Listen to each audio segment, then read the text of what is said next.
Dictation अभ्यास के लिए हमारे चैनल को सब्सक्राइब करें। चलिए शुरू करते हैं।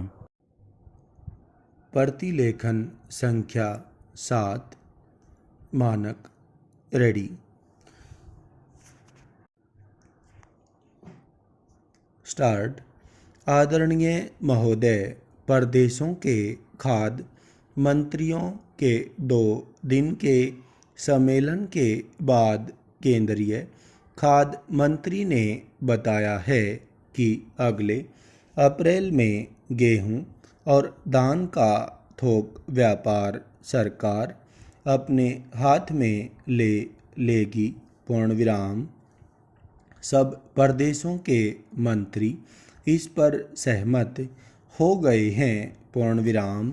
अन्न का जो संकट आज देश के सामने है, समूचे अर्थतंत्र के सरकारीकरण की बात सोचने वालों का उससे हौसला बढ़ा है। हालांकि पिछले वर्षों के भयंकर अकाल के समय भी सरकार ने ऐसा करने की बात नहीं सोची, लेकिन अब आयात निर्यात, चीनी, कपड़ा, लोहा, अनाज आदि सबके व्यापार पर सरकार कब्जा करना चाहती है, क्योंकि इस सरकारीकरण को ही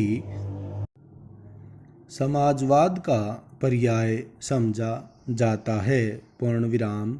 वित्त मंत्रालय पहले 50 लाख टन से अधिक के भंडार बनाने के पक्ष में नहीं था, लेकिन वह इतनी जल्दी 2 करोड़ टन अनाज की खरीद फरोख्त में 20 अरब रुपया फंसाने को कैसे तैयार हो गया और इसके पीछे क्या आर्थिक तर्क हैं, यह बात आसानी से समझ में आने वाली नहीं। पूर्णविराम।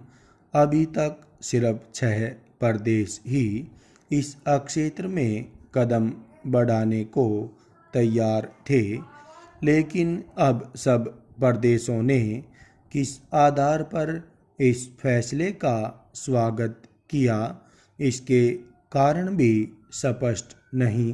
पूर्णविराम। सरकारीकरण या राष्ट्रीयकरण का सर्वत्र विरोध नहीं किया जा सकता, लेकिन कुछ क्षेत्र ऐसे हैं जिनकी देखभाल का दायित्व जनता पर ही छोड़ा जाना चाहिए। पूर्णविराम। अनाज का क्षेत्र ऐसा ही है। पूर्णविराम।